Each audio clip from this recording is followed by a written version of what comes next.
Martin മേനാശ്ശേരിൽ മറുപടി പറയാം. അതെങ്ങനെയാണ് മുനയൊടിയുന്നത്? അതെങ്ങനെ മുനയൊടിയുന്നത്? അതായത് നിക്ക് ഇനി ഞാൻ മറുപടി പറയാം. അതായത് രണ്ട് മൂന്ന് കാര്യങ്ങളുണ്ട്. ഈ സജിത്ര എന്ന് പറയുന്ന ഒരു കഥാപാത്രത്തെ എനിക്ക് പറയാൻ അവസരം തരണം. മാർട്ടിൻ മേനാശ്ശേരിൽ പറയൂ. അതായത് ഈ സജിത്ര എന്ന് പറയുന്ന ഒരു കഥാപാത്രത്തെ എനിക്കറിയില്ല. ഈ സജിത്ര എന്ന് പറയുന്ന ഒരു കഥാപാത്രത്തെ ഞാൻ നേരിട്ട് കണ്ടിട്ടില്ല. ഇന്ന് വരെ, ഈ നിമിഷം വരെ ഞാൻ കണ്ടിട്ടില്ല. ഇവരുടെ ഫോട്ടോ അല്ലാതെ ഞാൻ നേരിട്ട് കണ്ടിട്ടില്ല. ഒന്ന്. രണ്ടാമത്, ഈ സജിത്ര, ഒരു സെക്കൻഡ് ഞാൻ പറഞ്ഞു തീരട്ടെ.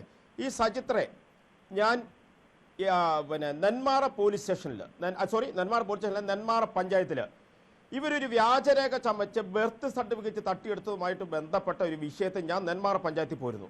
നെന്മാറ പഞ്ചായത്തിൽ പോവുകയും ആ പഞ്ചായത്തിൽ നിന്ന് ഈ പറയുന്ന ഈ പരാതിക്കാരിക്ക് എതിരായിട്ട് നിൽക്കുന്ന ആളെ കൊണ്ട് ഞാൻ വിവരാവകാശം കൊടുത്ത് ആ പരാതി എടുപ്പിക്കുകയും ആ പരാതി എടുത്തപ്പോൾ ഇദ്ദേഹത്തിന്റെ ഒരു ബന്ധു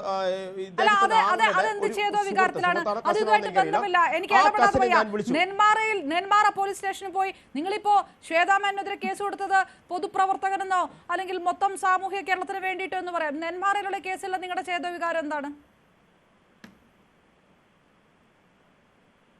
നിങ്ങൾക്ക് സജിത്തിനെ അറിയില്ല, പിന്നെ കേസ് കൊടുക്കാനുണ്ടായ ചേതോവികാരം എന്താണ്? കേസ് കൊടുക്കലാണോ? ഈ മറ്റുള്ള ആൾക്കാർക്ക് വേണ്ടി കേസ് കൊടുക്കുക, അതാണോ നിങ്ങളുടെ പ്രൊഫഷൻ? നിങ്ങൾ നേരത്തെ മാധ്യമ സ്ഥാപനത്തിലായിരുന്നു, പിന്നീട് നിങ്ങളുടെ പ്രൊഫഷൻ കുറെ പേർക്ക് വേണ്ടി കേസ് കൊടുക്കലാണോ? അല്ല മാർട്ടിൻ, നിങ്ങളുടെ യഥാർത്ഥത്തിൽ ജോലി എന്താണ്? മറ്റുള്ളവർക്ക് വേണ്ടി കേസ് കൊടുക്കലാണോ നിങ്ങളുടെ ഒരു ജോലി? അങ്ങനെ ഒരു ജോലി ഉണ്ടോ? നിങ്ങൾ ഡൽഹിയിലായിരുന്നു എന്ന് പറയുന്നു, നെന്മാറയിൽ പോയി നിങ്ങൾ കേസ് കൊടുക്കുന്നു, അതേത് ബേസിലാണ്? ഞാൻ കേസ് കൊടുത്തിട്ടില്ല. ഈ ബർത്ത് സർട്ടിഫിക്കറ്റിനെതിരായിട്ട്, വ്യാജ ബർത്ത് സർട്ടിഫിക്കറ്റിനെതിരായിട്ട് നിങ്ങൾ ആ കോൺടെസ്റ്റിൽ നിങ്ങൾ വരാനുള്ള കാരണം എന്താണെന്ന് നിങ്ങൾ പറയുമോ? അതെന്ത് ചേതോവികാരത്തിലാണ്, എന്ത് കണക്ഷനാണ്? ഈ പരാതിക്കാരിയുടെ എതിർ കക്ഷി എന്ന് പറയുന്നത് എന്റെ ഉച്ച സുഹൃത്താണ്. അദ്ദേഹം വിളിച്ചതിന്റെ അടിസ്ഥാനത്തിലാണ് ഞാൻ പോയത്. പറഞ്ഞോളൂ. സൈത്ര കേൾക്കുന്നുണ്ടോ? പറഞ്ഞോളൂ മാർട്ടിൻ. ഞാൻ കേൾക്കുന്നുണ്ട്. അപ്പൊ ഈ പറഞ്ഞ ആരോപണങ്ങൾ, ഈ പണം പറഞ്ഞോളൂ ബാക്കി.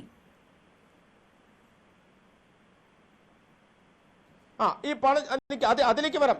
എനിക്ക് പറയാൻ അവസരം തരും, നിങ്ങൾ ഇടയ്ക്ക് കയറി പറയരുത്. അതായത് ഈ പരാതിക്കാരനായിട്ടുള്ള എന്റെ ബന്ധം എന്ന് പറയുന്നത് ഏകദേശം ഒരു 7 വർഷത്തെ പരിചയവും ബന്ധവും എനിക്കുണ്ട്. ഒന്ന്. രണ്ടാമത്, ഈ എതിർകക്ഷിയായിട്ട് എനിക്ക് ഒരു 7 വർഷത്തെ എനിക്ക് പരിചയവും ബന്ധമുള്ള ഒരാളാണ്.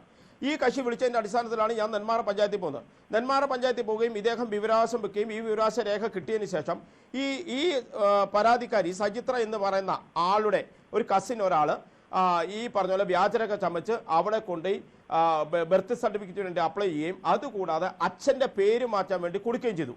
അതായത് എ എന്ന് പറയുന്ന വ്യക്തിയുടെ പേരിൽ കിടക്കുന്ന അച്ഛൻ്റെ പേര് എ എന്നാണെങ്കിൽ ഈ ബി എന്ന പേരിലേക്ക് മാറ്റാൻ വേണ്ടിയിട്ട് ഇവർ കൊണ്ട് വ്യാജമായിട്ട് അപേക്ഷ കൊടുക്കുന്നു. വിത്ത് എവിഡൻസ് ആണ് ഞാൻ പറയുന്നത്. വ്യാജമായിട്ട് അപേക്ഷ കൊടുക്കുന്നു. ഈ അപേക്ഷ കൊടുത്ത് വിവരാവകാശ രേഖ കിട്ടിക്കഴിഞ്ഞപ്പോൾ ഇതിനകത്ത് അപേക്ഷ കൊടുത്തിരിക്കുന്ന ആൾ ഇന്ന ആളാണെന്ന് അറിഞ്ഞപ്പോൾ ഞാൻ അതിൽ ആ നമ്പറിൽ ഞാൻ അയാളെ വിളിച്ചു. വിളിച്ചതിൻ്റെ റെക്കോർഡ് എൻ്റെ കയ്യിലുണ്ട്.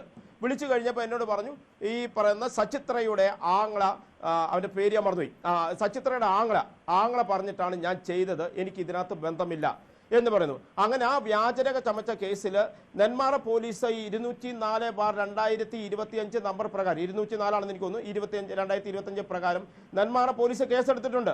ഒന്ന്.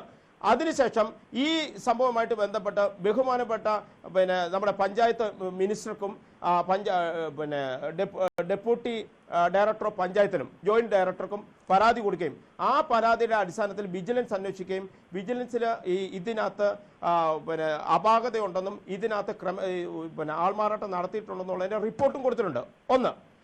അന്ന് ഈ നന്ദുവിനെ ഞാൻ വിളിച്ചതിന് ശേഷമാണ് ഈ സചിത്ര എന്നെ വിളിക്കുന്നു. എന്നെ വിളിച്ച് അപ്പം ഞാൻ എന്നോട് ചോദിച്ചു, ചേട്ടനാണോ നന്ദിനെ വിളിച്ചെന്ന് ചോദിച്ചു. ഞാൻ ചോദിച്ചു, നിങ്ങളാരാണ്? എൻ്റെ പേര് സചിത്ര എന്നാന്ന് പറഞ്ഞു. എനിക്ക് സചിത്രയുടെ നമ്പർ ഇപ്പോഴും എൻ്റെ ഫോണിലില്ല. സചിത്ര വിളിക്കുന്നു. അപ്പോൾ എന്താണ്, നിങ്ങൾ എന്തിനാണ് നന്ദുവിനെ വിളിച്ചത്? ഞാൻ പറഞ്ഞു, നിങ്ങളാരാണ്? ഞാൻ സചിത്രയാണ്. ആയിക്കോട്ടെ, നന്ദുവിനെ വിളിച്ചിട്ടുണ്ടെങ്കിൽ ഞാൻ നിങ്ങൾ പോലീസാണോ? ഞാൻ പറഞ്ഞു, ഞാൻ പോലീസല്ല, ഞാനൊരു പൊതുപ്രവർത്തകനാന്ന് പറഞ്ഞു. എന്നോട് ചോദിച്ചു, പോലീസാണോ എന്ന് ചോദിച്ചത്. അപ്പം ഞാൻ പറഞ്ഞു, ഞാൻ ആ വോയിസ് റെക്കോർഡ് എൻ്റെ കയ്യിലുണ്ട്. എന്നിട്ട് ഇവർ അങ്ങോട്ട് കട്ട് ചെയ്ത് കഴിഞ്ഞിട്ട് പിന്നെ ഒരു ദിവസം വിളിക്കുന്നത് ആ വോയിസ് നോട്ടും എൻ്റെ കയ്യിലുണ്ട്. ഇവർ പച്ച തെറിയാണ് പറയുന്നത്. ഒന്ന്, ഞാൻ അങ്ങോട്ട് ഒരു കോൾ ചെയ്തിട്ടില്ല. ഇപ്പം ഞാൻ പറയണത് മേഡത്തിനെ ഞാൻ വിളിക്കുന്നു, മേഡം അപർണ മേഡം എനിക്ക് ഒരു നിങ്ങളുടെ ഒരു കേസുണ്ട്, എനിക്കൊരു 10,000 രൂപ വേണം, ഇല്ലെങ്കിൽ ഞാൻ ആ സംഭവം ഇതാക്കും. ഞാൻ അങ്ങോട്ട് വിളിച്ചതിന് നിങ്ങൾക്കൊരു എവിഡൻസ് ഉണ്ടല്ലോ. അല്ലെ നിങ്ങൾ ഇങ്ങോട്ട് വിളിച്ചിട്ട് അപർണ എനിക്ക് കാശ് തന്നല്ല ഞാൻ ചോദിക്കുന്നത്. ഞാൻ അങ്ങോട്ടാണ് വിളിക്കേണ്ടത്. ഞാൻ അങ്ങോട്ട് വിളിച്ചതിൻ്റെയോ അവർ ഇങ്ങോട്ട് വിളിച്ചതിൻ്റെ ഏതെങ്കിലും കോൾ ഡീറ്റെയിൽസ് അവരെടുക്കട്ടെ. ഇനി ഞാൻ പൈസ ചോദിച്ചു, ഞാൻ സമ്മതിക്കുന്നു. ഒരു സെക്കൻഡ് ഞാൻ പറഞ്ഞു തീരട്ടെ. ഇനി മൂന്നാമത് ഈ പരാതിക്കാരി പറയുന്ന ഒരു കാര്യമുണ്ട്, ഏതോ ഒരു ലേഡി മുഖാന്തരം ഞാൻ പൈസ ചോദിച്ചെന്ന് പറഞ്ഞു. ഏത് ലേഡി മുഖാന്തരമാണ് ഞാൻ ചോദിച്ചിരിക്കുന്നത്? ശരി,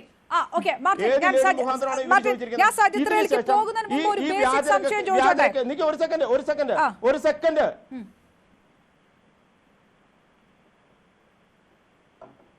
ഈ വ്യാജരേഖ കേസ് മുറുകി കഴിഞ്ഞപ്പോഴത്തേക്കും ഈ വ്യാജരേഖ ഒരു സെക്കൻഡ്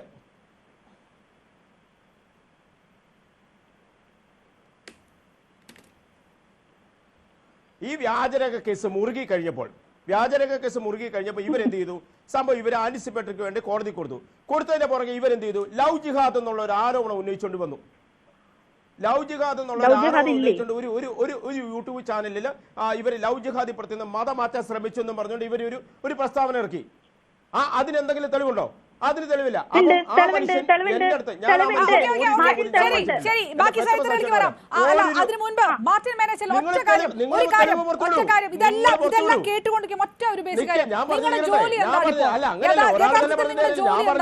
നിങ്ങൾ എന്താണ് ചെയ്യുന്നത് മാർട്ടിൻ മാനേജറിൽ? 1 കോടി രൂപ നഷ്ടം വേണമെങ്കിൽ നേരത്തെ വെല്ലുവിളിയൊക്കെ നടത്തുന്നത്. നിങ്ങളുടെ വരുമാന മാർഗം എന്താണ്? എന്ത് ജോലിയാണ് നിങ്ങൾ ചെയ്യുന്നത്? മനസ്സിലാകുന്നില്ല. എന്ത് ജോലിയാണ് നിങ്ങൾ ചെയ്യുന്നത്? നിങ്ങളുടെ വരുമാന മാർഗം എന്താണ്? നിങ്ങൾ മാധ്യമ പ്രവർത്തകനാണോ, പൊതുപ്രവർത്തകനാണോ? എന്താണ് നിങ്ങളുടെ ജോലി? ഞാൻ ഒരു മാധ്യമ പ്രവർത്തകനാണ്. ഞാൻ ഇപ്പോൾ ഫ്രീലാൻസ് ആയിട്ടാണ് ഞാൻ അവിടെ വർക്ക് ചെയ്യുന്നത്. പിന്നെ ഈ മാധ്യമ പ്രവർത്തകനായിട്ടാണോ നിങ്ങൾക്ക് ഈ അമ്മയുടെ തെരഞ്ഞെടുപ്പ് പോലും അറിയില്ല, ഞാൻ അത്തരം കാര്യങ്ങളൊന്നും നോക്കാറില്ല എന്നുള്ള ഒരു പച്ചക്കളം പറഞ്ഞില്ലേ? ഏത് മാധ്യമ പ്രവർത്തകനാണ് ഈ അമ്മ തെരഞ്ഞെടുപ്പുമായിട്ട് ബന്ധപ്പെട്ട വിഷയങ്ങളൊന്നും അറിയാത്തത്? ഇത്രയും കേസ് കൊടുക്കാൻ പോകുന്നത് നിങ്ങൾക്ക് ഇതൊന്നും അറിയാമായിരുന്നില്ലേ? നിങ്ങൾ എവിടുന്നോ വന്നിട്ട് ഏതോ സാമൂഹ്യ ശുദ്ധീകരണത്തിന് വേണ്ടി, സദാചാര സംരക്ഷണത്തിന് വേണ്ടി കേസ് കൊടുത്ത നിങ്ങൾ മാധ്യമ പ്രവർത്തകനാണ് എന്നുള്ള കാര്യം നിങ്ങൾ എന്തുകൊണ്ട് മറച്ചു? ഞാൻ പറഞ്ഞ കാര്യങ്ങളിൽ നിന്ന് നിങ്ങൾ ഡൈവേർട്ട് ചെയ്യരുത്. പറഞ്ഞ കാര്യങ്ങളല്ല, നിങ്ങൾക്കൊന്നും അറിയില്ല, നിങ്ങളുടെ ശ്രദ്ധയിലൊന്നും പെട്ടിട്ടില്ല. വേണ്ടപ്പെട്ടത് മാത്രമേ നിങ്ങളുടെ ശ്രദ്ധയിൽ പെട്ടിട്ടുള്ളൂ. നിങ്ങൾ നേരത്തെ ന്യൂസ് 8-നെതിരെ സ്പെസിഫിക് പരാതിയുമായി വന്നപ്പോൾ തന്നെ നിങ്ങളുടെ ഉദ്ദേശം എന്താണ് എന്നുള്ളത് ഏകദേശം വ്യക്തമാണ്.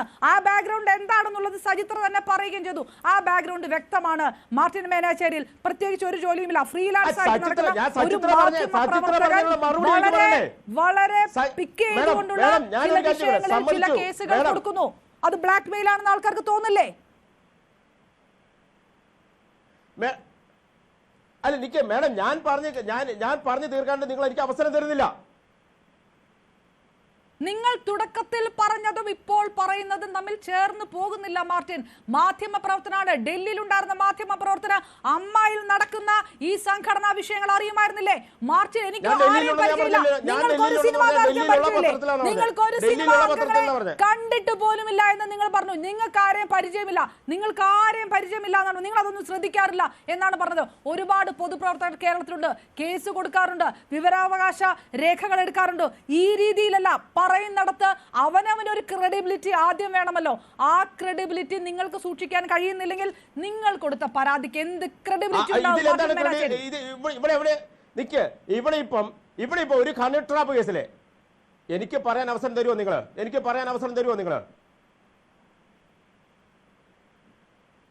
നിങ്ങളത് പറഞ്ഞുകൊണ്ടിരുന്നു. നിങ്ങൾക്ക് ഞാൻ ഇത്രയും നേരം അവസരം തന്നില്ലേ? ഞാൻ തിരികെ എത്താം. സജിത്രയിൽ കേട്ട ശേഷം ഞാൻ നിങ്ങളിലേക്ക് വരാം. ഒരു ചെറിയ ഇടവേളയ്ക്ക് ശേഷം. അല്ല